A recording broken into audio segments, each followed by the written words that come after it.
unbelievable. Never tasted anything like it. What is this dish? What are you talking about, this? Yeah. It's Bulgoki.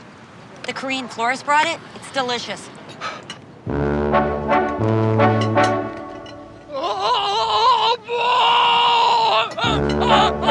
Oscar!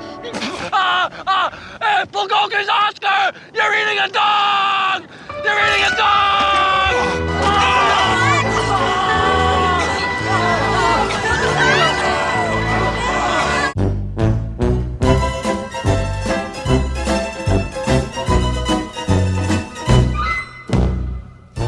All right, hi, Jeff. Hi, Susie. This is season 5, episode 9, The Korean Bookie. Yes. Some good, some weird in this episode for me. Well, by the way, you? the next episode is some good, a lot of weird. A lot of weird. Yeah, the last episode season. This one, I think there's a lot of really good stuff in there. It's a lot of really good stuff. Most of it, by the way, is when Bobby Lee is in the scene. Hilarious. Bobby Lee, who plays Sung. Really is, he plays this character so subtly and so beautifully, and there's a consistency in the character's personality. And to me, his exchanges with Larry, beautiful. Well, especially the exchanges with Larry when Larry is telling him who he wants to bet on. Right. We'll get by to the way, they're all gems. Every Bobby Lee Larry are gems. We'll get to that. So we start off, Cheryl comes in telling Larry they're late for the barbecue, hurry up. And Larry wants to go get a jacket because it's going to be a little chilly on the beach at night. They're going to a barbecue at the beach. And Cheryl thinks he's overdressed, and Larry feels like it's the 3 little pigs. He's the pig that's prepared. He's the one with the brick house. And Cheryl says to him, you might want to think about apologizing to Mark about the doctor, about what happened at the Seder. Which we know that he accused him of stealing his newspapers, just a reminder. Our show is very Freud-like in terms of a jacket. Is it just a jacket, or is it more than a jacket? And there are many things early on where there's no connection, but clearly the jacket is one of the centerpieces of the show. It is. But you don't know that. Larry's still not convinced, by the way, that Mark did not steal his newspapers. Yes. He's still not convinced of that. Yeah. So then we cut to, they're on the beach in front of a fire pit, and they're making s'mores, which is the most un-Larry David thing to do that I can think of. It is. But by the way, as I'm always getting angry at this or that, I didn't get angry at that, especially when he starts talking about s'mores and marshmallow roasting. I don't know how you can eat this thing, really. Want to bite? Huh?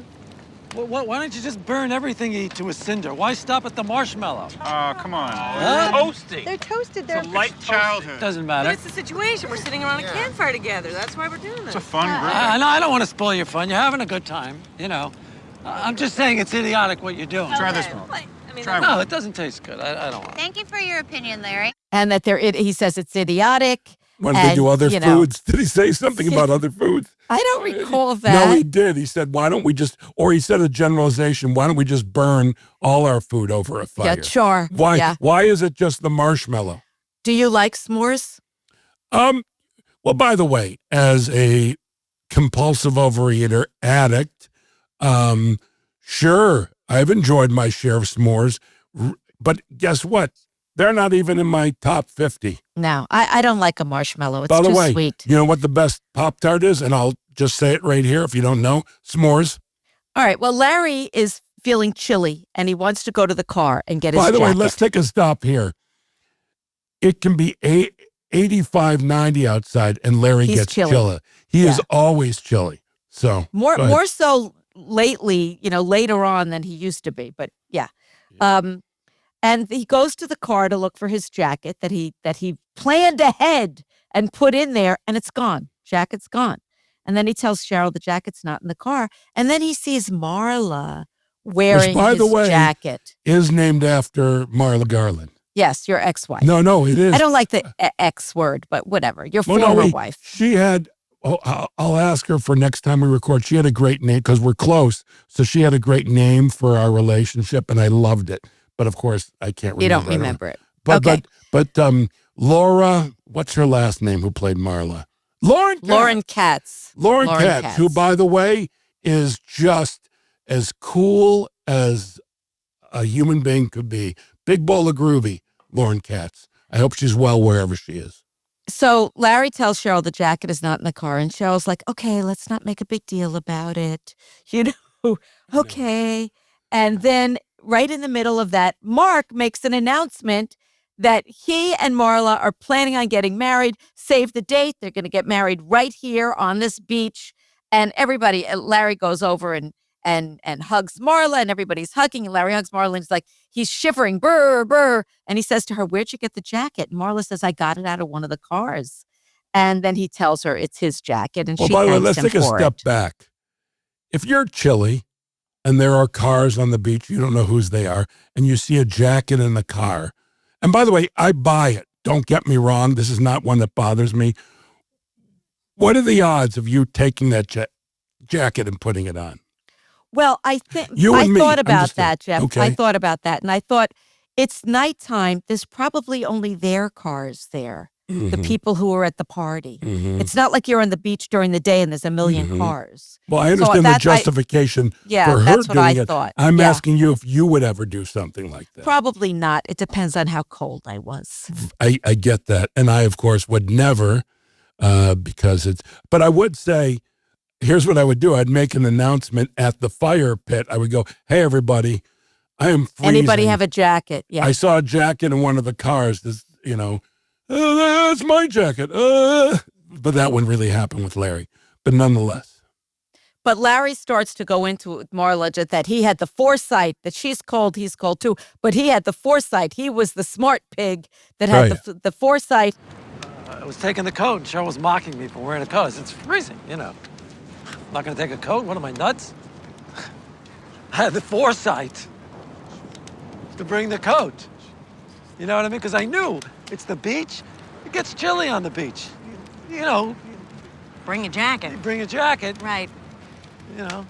So I brought the jacket. And I was smart, to bring the jacket. Larry, do you want the jacket back? And then finally Marla says, Larry, do you want your jacket back? And she gives him the jacket back. And she's like, wow. And by the way, can't believe he's she taking it back. underplays this, though, which is beautiful. She's not playing it big. She underplays it. It's completely beautiful. She can't believe he's like, oh, well, I'm a big fan of people who are more nuanced in their performance. It's easy to go, fine, Larry, but, the way she did it, loved it. Was terrific. And then he notices that there's a s'more. Which, by the way, jacket. Fucking fantastic. And she says she'll wash it out. And he can't stand s'mores, and Cheryl's like, let's not make a big deal. If somebody borrows your jacket, move on. Well, by the way, this is a point in the episode where people know at this point a s'more is not just a s'more. Correct. That there's more coming. But early on, you never know. He may pick up a ceramic turtle and has nothing to do with anything and talk about it. But you don't know. But at this point, you really do know. Okay, something's coming up. He and Cheryl are back home. And, she's like, you know how you said that you were the smart pig, Yeah, right? That made his house yeah, of... exactly, yeah. But the thing about the smart pig that made his house of bricks, he protected the other little pigs that came over. Okay? He watched over them and helped them because he was a generous pig. Yeah. The pig also didn't come home to find some other fucking pig living in his house while he was locked out. move on. And he's like, how could I sit there freezing to death and she's wearing my jacket? I anticipated I should be rewarded, not punished. And, they got engaged. It's not about you. And he's like, I'm the smart pig. I should be protected from the other pigs. I didn't come home to see another pig in his home while he was locked out, and et cetera, et cetera. No, that's because she makes a point. That's him in response. She makes a point of that pig let all the other pigs in. And then he did the lockout analogy, which is great. And then he is with Sung, who is played by Bobby Lee. Mm-hmm. And by the way, if you don't know Bobby Lee, a wonderful stand-up, a wonderful gentleman, and very, very, very funny. And by the way, I assume he's a wonderful stand-up. He will not let me watch him. Okay, well, he's aren't you curious actor, why? So why? Because he really, if I'm in the room, he'll be very self-conscious and can't focus. if I'm in the room. And by the way, I asked him, do you do that to other comics? He said, no, just you. And so I've been friends with Bobby for 20 years, maybe 15 years, and I've never actually seen him do stand-up. That being said, I hear the laughs he gets, which are great, and spending time with him, he's hilarious. And so I never actually, he's the only comedian I can say who I'm that close with, and I've never seen their show. Now, Richard Lewis, who you and I not only work with. Well, that's different. Oh, no, hold on. We've toured together, the three of us, and Richard would stay in whatever car he was, the town car, whatever it is. He would stay in there to not watch us. He has never seen me, Richard, and I don't know if he's ever seen you. He has never seen me ever. That's because he's very nervous beforehand, and some people don't like to watch who's on No, beforehand. that's not I that. like to watch who's on beforehand because I'd like to know what they said, so I'm not repeating anything. Well, I know I'm not going to repeat, and I don't care who I follow. I'll follow anyone. No, that's not the reason, Susie. The reason is, and it's not he's nervous. He's got his thing down because we've gone over it, and the reason why, and he's got his notes, and he doesn't want to steal a joke from us unknowingly. Like he doesn't want us to have any unconsciously. Because if you remember, Robin Williams was known for that, but he wasn't, focusing on being a thief. Like, oh, I'll take that. It would just go in his head like it was. So what he would do is, like there was a club in San Francisco, the Holy City Zoo. He'd wait outside until he was called to go up. Well, Gilbert Gottfried had the best line about Robin because nobody used to want to go on in front of Robin because then you'd see your material the next night on Letterman or some such thing. And Gilbert would say that he's not a thief. He's just very absorbent. He's very absorbent. Well, by the way, that's what I would say about Richard Lewis and Robin Williams because we both know thieves. We know people who out and out steal jokes, even steal personas. And when you're a young comedian, I want to add this. It's normal to cop a persona from one of your favorite comedians. And that doesn't last long. And then you develop your own voice. But it's very common that someone goes up. Like I remember going up and I think it was weird. I didn't go up the first time as like Steve Martin was a hero of mine at that point, modern comedian. And of course, all George Carlin, Richard Pryor. But I went up on stage, stand-up wise, in the persona of Bill Murray, who was never a stand-up. I was just going to say, I didn't know he did stand-up. No, he did not. But I sort of picked up his vibes from all his characters. Well, he has a persona, whether he does stand-up or not. Right, but I also, in my first time, forget the jokes that I did. They were dumb. I did, and it was almost as I was like auditioning to be in a play of Stripes. I did a scene from Stripes, a monologue that he had in Stripes. I did that when I first went on stage. Really? The very first time, yeah. I remember Rosie O'Donnell told me that when she first went on, she did all Jerry Seinfeld's jokes. But by the way, that is completely and utterly normal. Because you don't know what you're doing. Yeah, right. But when you get on stage, that is so overwhelming. What comes out of your mouth really doesn't matter because you just want to be up there at least saying words. And speaking of words, so Sung is he's telling Sung, his bookie, about the pig being the good little pig and about her stealing the jacket. And Sung is just like, when did this happen? I need to know it. And he's going to bet with Sung. And he says to Sung, who do I love? What do I love? He owes Sung $300 because he bet on the Clippers. And Sung told him he was nuts to bet on the Clippers. And Larry says, Tuesday, I like the Knicks. And then he asked him if he could write a check. He owes him $300. He doesn't have the money. So he says, come in for a second. As Sung comes in the house, I come out with Cheryl and Oscar. And Larry mentions to Oscar that he's fat, to which I take umbrage. That he's going to hurt his feelings. And he says, you call Jeff a fat fuck. And I said, well, Jeff is a fat fuck. Oscar's just big boned. And then Sung seems to be very taken with Oscar. He's not fat. He's lean. He's just right. Thank you. He's gorgeous. What do you feed the dog? Food, dog food. Where do you live? Around the neighborhood. Oh, no, they live about 2 blocks up. Big gray house with white columns. White column. Yeah, can't miss it. He's just right. He's gorgeous. And then he says, "Where do you live?" to me. And Larry tells him, 2 blocks over, big white house with the gray columns. And Sung is just, he's a beautiful dog. He's a beautiful dog. And then Larry and you are in the car. And you say, "Why are you telling her the dog is fat?" Tell me, don't tell her. He should know better. And Larry says, "Is this you or Larry who says having a dog is like having a bum in your house?" That's you. No, Larry says that. And you say, "When everybody hates me, my dog loves me," which is true. No one's ever been happier to see me walk through the door than my dog. Right, always. And by the way, who's a huge dog person? Huge Larry David.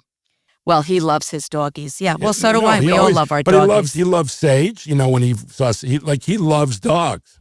Yes, he does. And Oscar was actually named after a dog he had named Oscar. And then Larry says, "Stop the car, stop the car." They see Heinemann's Cadillac, and they see the dent in the back in the rear taillight, that it was never fixed. And he gave him a check for $1,500, and Heinemann will not talk to Larry since his daughter Rachel jumped off the ski chair lift. Next, he's at Izzy's. Heinemann is at Izzy's eating a sandwich, and Larry walks in. Hey, perfect. Hello.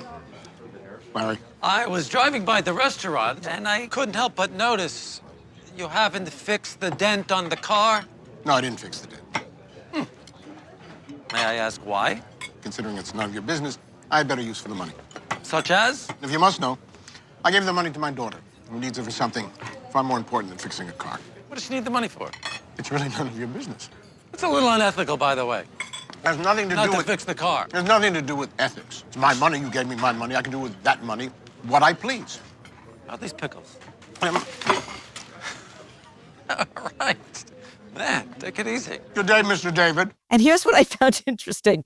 He's kind of doing the accent, but not completely doing the accent. It starts with the accent, and then it goes out the window as they discuss. And he says, "I gave you the money."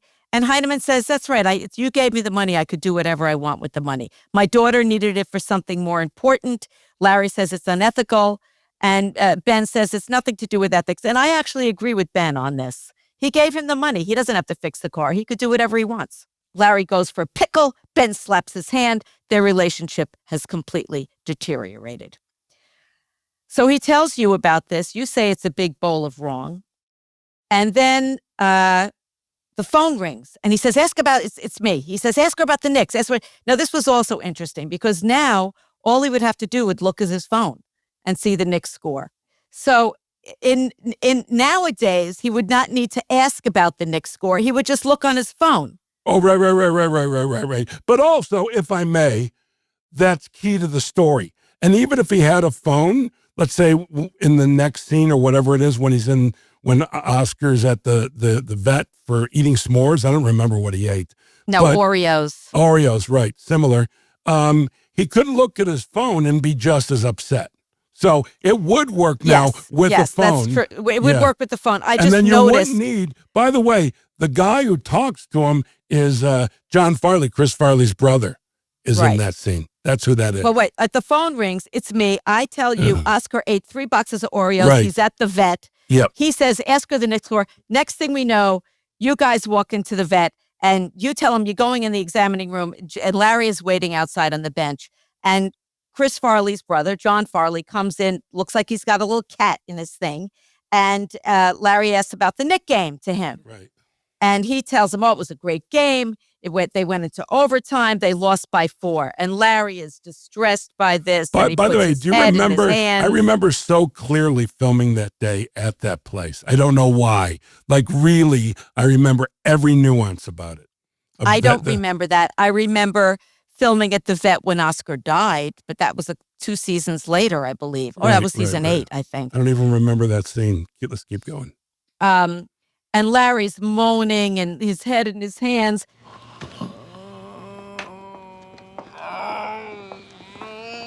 Larry? Oh, honey. okay. Oscar's gonna be okay. He's sedated. He's gonna be fine. We're gonna take him home. I love that dog. Oh, Larry. So sweet.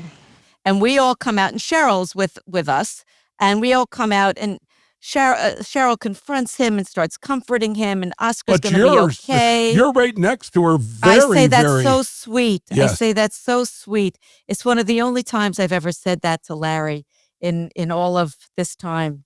And then they're home, and Marla sent a letter, and it turns out it's a check for $150, and it says, sorry about the jacket, go buy a new jacket. And Larry's impressed with this. This is a gesture that she doesn't see very often.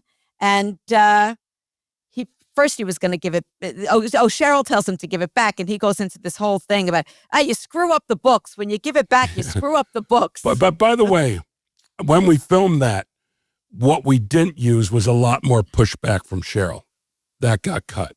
Of her saying, you got to give it back. And you got to give it back. And by the way, the books may have been from that take. You know what I mean? Like it's different takes. You know, we mix up, we may shoot something a half a dozen times and we take the best pieces out of all of it. Right. And that reaction about the books was probably in reaction to her really pushing him to give it back. But I remember distinctly that was a much harder pushback because in the show, I actually thought it needed a little more pushback. Well, but then he goes into his whole thing about he apologizes all the time. You know, I'm apologizing all the time, telling people I'm sorry. I know when I've done something wrong. I'm not afraid to apologize. Most people, I have to say, and my mother always used to tell me this, most people aren't like you, Larry. Most people are not like you. You're special. And his mother always said to him, most people are not like you, Larry. Most people are not like you, Larry. When he imitates his mother, I love it. And by the way, she may have said that. She may have. I recognize when I do something wrong, and I apologize all the time. Is this his point? And Cheryl says it'll be more comfortable at the wedding, and she's glad that this whole thing is resolved. And then she says to him, "It's so touching how you were so upset about Oscar." And Larry says, "Well, you'd be inhuman not to feel something." The poor dog fighting for his life. And then he says, "I love that dog." Whether it's his wife, it doesn't matter who it is. If he's getting anything nice that he doesn't believe in, he just goes, yes, why wouldn't I? And it could be a myriad of subjects. But if you'd be crazy not to. I've heard him say that a million times. I've always enjoyed that, yeah. And then Cheryl, she kisses him and it's going to lead to some daytime sex. So the Oscar ploy worked very well in Larry's favor. All right. Next, Larry's coming into our house and he hears me screaming for Oscar. Oscar's missing. He was sedated after coming back from the vet and he was sitting in the backyard. And Larry starts to tell you. He saw Oscar there. He was kind of drooling over him a little bit. So, he likes my dog. Well, it's not a myth. They do eat dogs. They eat dogs? Yeah. Some Koreans eat dogs. Well, you know what? What? I got to go over there now. He's got a flower shop. I got to pay off my Nick loss.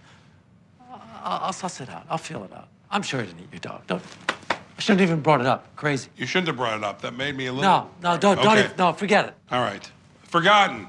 He didn't kidnap and eat your dog, okay? That the Korean Bookie Sung was drooling over Oscar. And some Koreans like to eat dog. And he's concerned about it because he told Sung where we lived. He's going to go explore this. And he goes into the flower shop. The Sung also is not just a bookie. He also has a flower shop. And by the way, I love the hat with the mohawk. And Sung is on the phone Mm-hmm. doing flowers. And he's going to do the flowers for Mark and Marla's wedding.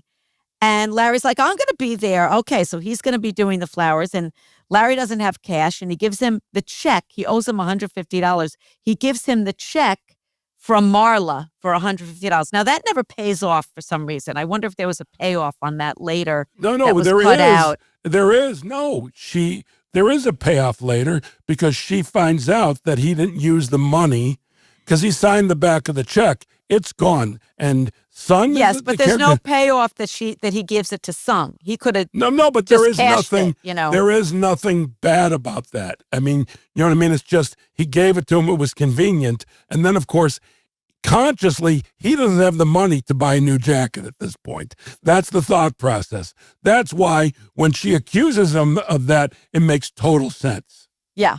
Well, I still think that could have happened whether he gave Sung the check or not. I thought that there was some reason. Yeah, but you needed the scene. It doesn't matter. I guess so. Wow. So isn't then it Larry interesting says, how I notice stuff and this one bothers you? I'm just saying. it doesn't bother me. I just didn't see a payoff to it. So Larry said they go into this thing now, which is a exchange that they've had before, which I like. You know who I'm liking? And Sung's, I have a feeling. And not The liking, Celtics. loving the Celtics, and you're going to win. I feel the same And by thing. the way, And they go back and forth. I forgot what they call it when it's equal. So in other words, there's like a -3, some teams you up mean by the +4. spread. So the spread is a win or lose thing. That's why Larry is like, And then Sung takes a bite into a sandwich, and he's eating very, like, shit is coming out of his mouth, and it's delectable. It's fresh meat, and it's delectable. And Larry says, what kind of meat? Because he's trying to, feel him out about Oscar. And Sung's like, the best kind. And then Larry says, Oscar is missing. And then Sung says, too bad. Good. I love the way this is such a gentle, too bad. But here's what I want to say is that's a very difficult performance to not say what the meat is and pull off, it's the best, it's great, and he does. And I'm watching it. At no point I think it's Oscar, but nonetheless. Well, I mean, it's a stretch. And no, by the way, is that even a real thing about Koreans eating dogs? I've heard that, but I don't know. Yeah, if but that's that could true. also be just a bunch of bullshit. It could be. Yeah. And then they get into a stare down, And by the way, great stare down. Great stare down. Because Bobby Lee is part confused and part participating. And well, it was really good. Bobby Lee doesn't know, Sung doesn't know that Larry thinks he ate the dog. I know, that's why he's rather curious that he's in a stare-off, which makes it really special. And then we are on the beach. Yeah. And it's the wedding. And you say that you saw Heinemann's car in the parking lot, the gold Cadillac. And Larry's wearing a straw hat, which you tell him he looks like he's driving a rickshaw. And which, by the way, those hats are very common now. And back then, you rarely, because skin cancer, what have you. Yeah. You didn't see them that much then, but now I go to the beach and I see, I would go and I have a surf shop near me called Valley Surf shop in the valley. And they have those hats and different companies that says Val Surf on them. I mean, a lot of people wear those now. So the rickshaw joke would not work in today's But Larry world. was a trendsetter. And he says, I'm married. I could wear whatever I want. And then you go into a whole... Hold on. Is that not a brilliant line? I'm married and I can wear whatever I want. So you look around and for you, it's just a titty fest. There's big bosoms everywhere. Hold on. It's not for me. It's a titty fest. I express that it's a titty fest. You express that it is. That's There's not my bosoms, internal. bosoms everywhere. Yes. And Larry remarks that Mark, who's a cosmetic surgeon, probably invited all his clients. So that's why there's all these women running around with huge breasts. And then he sees Sung, and he says, and you ask what happened with Oscar, and you say nothing. And then you both see... This is the big moment. Yeah. Then you both see Rachel, let me remind people, Rachel Heinemann was in the ski lift episode, the one who jumped off the chairlift. Iris Bar? Is that what I'm saying? Iris Bar. Yeah. And she clearly has had a boob job. Yeah, I mean, and by they're the way, sticking straight out. all I'm going to say is Wardrobe did a great job with that. Well, I remember that day because I was with her and she felt like they weren't big enough and we kept on putting more and more stuff in them. Whatever I they remember were, that. We were back and we were in perfect. some kind of, in a dressing room or a trailer or whatever. Yeah. And we kept making it bigger and bigger and bigger. So Yeah, they got big enough. It can't be too big because then it's a joke on itself. No, they were correct, but they were sticking correct. straight out. And Larry says, I paid for those things. And he approaches Rachel and he says to her, Wow. Hello. Hello. How are you? I'm fine, thank you. You've undergone quite a transformation since the last time I saw you. Yes, my father thought it would bring more joy to my social interactions. Really? Is that what he thought? Yes. Let me just say this, okay? Less is more. I think you went a little too big on it. This is my opinion. Well, thank you for your opinion. But we thought they would be festive if they were appropriately sized. That Festive, man. That's a festival if I ever saw one. I don't know what kind of guy you're going after with those things, but you're not going to get somebody like me, I could tell you that. Oh, well, oh, God. It seems like you've undergone quite a transformation. And Rachel says, my father thought it would be more joy, bring me more joy to my social interactions. You know, she's so good. Like her choice of words is fantastic. Such a great reaction. Yeah. My father thought it would bring more joy to my social interactions. And Larry says, less and more, less is more. You went too big. And she thought festive. It was festive to have a little bit more. And Mark walks by and Larry says, is this your handiwork? I agree that there's nothing to make a party more festive than a lot of large bosom. No, fake bosoms. Fake bosom. That's hilarious. And then, by Mark the way, walks by. I look at them as decorations like the lamps. Like, I don't look at them as like, that's hot. To me, it's just another thing that makes the party festive. And if they wear colorful clothes with their breasts, all the better. Can you always tell? Well, you don't know if you could always tell. No. Here's what it is. Tell. You can tell 9 out of 10 times. And that 10th one, oh, so confusing. And you want to ask. Before I was diagnosed with my bipolar, yes, I asked. And were you told yes or no? Well, they're going to lie either way. They're not going to go, yes, these are fake. They're going to go, no, they're real. Why would they tell me they're not? It depends. If I'm confused. You're not talking about naked with somebody. Then you could tell. Hold on. You're talking about just somebody that you see in what clothing. What kind of fake bosom party am I having in my backyard? I don't know if you've had. Hold on. That I have, it's me and a bunch of naked women with fake breasts. No, but Jeff, not naked. Have you ever been naked with somebody with fake breasts? Can I be really serious right now? Yeah. No. I have never been with a woman with fake breasts, which I find, and by the way, that wouldn't stop me, at least, during my single period, but no, I never have. Ever. Oh, not true. One. Okay. I just say, yeah. Anyway, Mark walks by and Larry says to him, this is your handiwork? And he says, she's one of my best patients. And he says, you went a little big. Were you drunk? And, natural is what he says. Natural.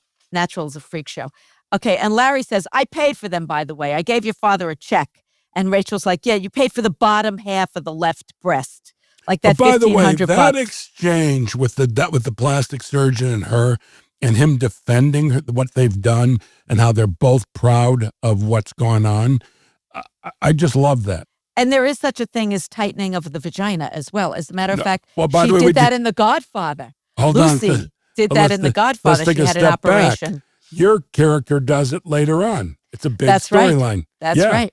In season 11. Yes. Vaginal rejuvenation surgery. And by the way, we'll get to it, but you and Tracy Ullman in that scene. I watched that scene from about, I'd say 6 feet away, and I made sure it's behind the camera or whatever. And I couldn't believe what I was seeing with the two of you. We had fun. It was sublime. It was amazing to watch. Well, she was a lot of fun to work with. Oh, of course. Come on, Tracy Ullman. And then Larry asks the guy the Celtics score. The guy tells him Celtics lost by 3. And he's again with the head in his hand and, upset. And just then, Cheryl and I walk over and Cheryl's like, what's the matter? And the guy who told him the score says, I just told him the Celtics lost. And you just see my face and Cheryl's face and we get it. We're on to him. He's such a fucking faker. And then Larry says, I think I'll get my coat. I'm a little chilly. And he goes to the car, gets his coat, and he comes back and they're doing the ceremony on the beach. And Mark says, I do. And then Marla is about to say, I do. And she turns and she sees Larry wearing the jacket with the s'more stain on it. And she's just like, you've got to be kidding me. Where's the new jacket, Larry? I completely believe that. And she got angrier and angrier. Yes. And then at that point, the people who knew the story next to Larry got angry, but these people were directed to where every person, from the person in the back, got angry at Larry.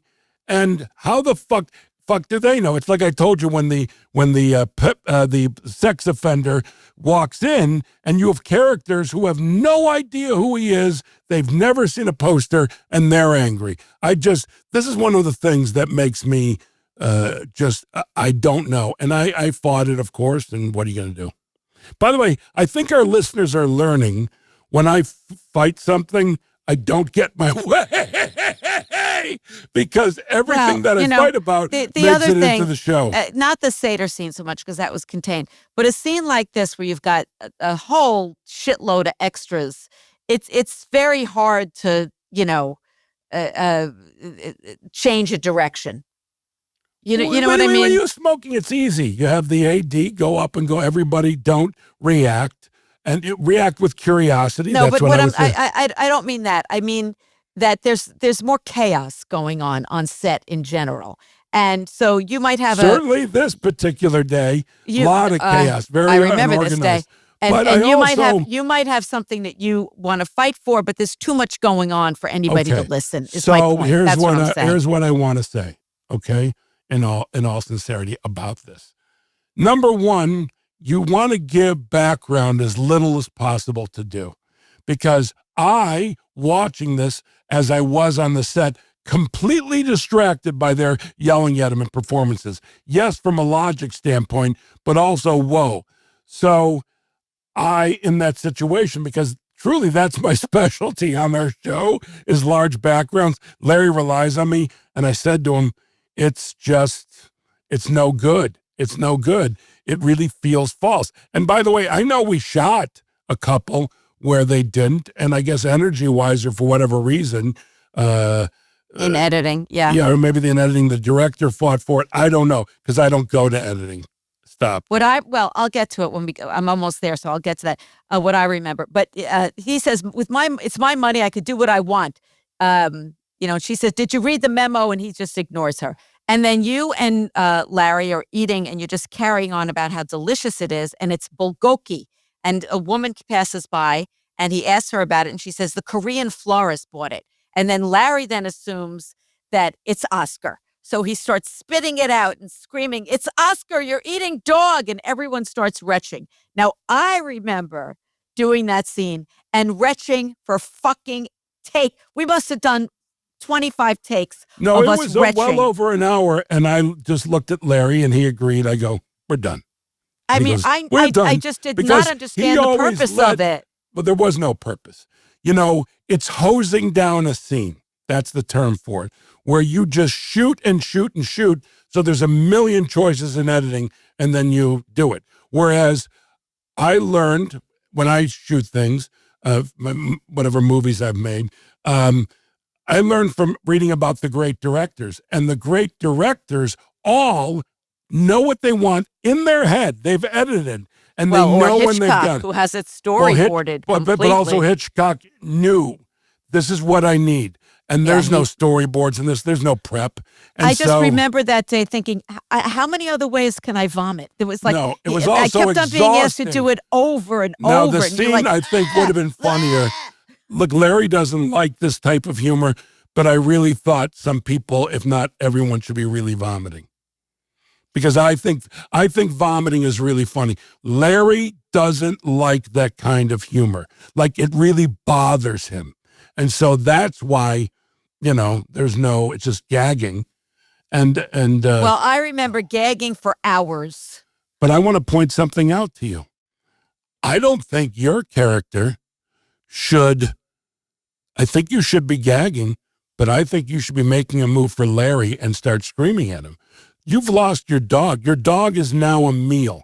And I thought you spitting it out like everybody else, I didn't buy, because everyone else is shocked and grossed out, but you have you're from your belly up. You should be exploding and then going to Larry and screaming at him. While, by the way, it would have been a great scene for you, because you would be going in between screaming and And getting vomiting. nauseous. Yes. Yeah. And going Well- back and forth. And I thought, what a missed opportunity. And when I saw you in this scene, forget even that part. I just thought it's weird that she's just gagging like everybody else when her heart is broken. And I'll tell you another thing that's weird is what happens in the next scene, which Larry and Cheryl get in the car, and all of a sudden they see Oscar run by. Where did Oscar come from? They're at the beach. They're not near our house. Well, by the way, in all sincerity, we don't know how far we live from the beach. And actually, our character's house is in the Palisades, so it's not far. That's true. Okay, And so then Oscar I know runs it's by. convenient, but it didn't bother me. It's too easy. Yeah. Oscar runs by, and Larry is distracted by Oscar, and he slams into the gold Cadillac and hits the other tail light. So I guess now his daughter will be getting a vaginal rejuvenation after her boob job. But whatever it is, but he puts the note. And by Note the way, on the windshield. On the windshield, where he's walking towards it. But I want to say, when I was watching, I forgot that he did that, and I thought he would get in the car and drive away fast because he didn't want to give this fucker another penny. Yeah. That's what I just thought. And actually, his relation, he doesn't, the first time he put the note on is because he needed Ben Heineman. Right. This time, there's no relationship whatsoever. Right. So I thought he would run away. Yeah. But you think Larry he's a didn't man of integrity. Hold on, though. You think Larry didn't think about that when he's writing this? You know, I could stay and run off with Cheryl, and by the way, as it played out in his head, he decided which was funnier. And I don't remember us shooting him driving away. I think it was always this, but in Larry we trust, you know? So, yeah. Oh, that's the end of the episode. Yeah, that's we're the done. end of the episode. Yeah. And we will see you next time for the end.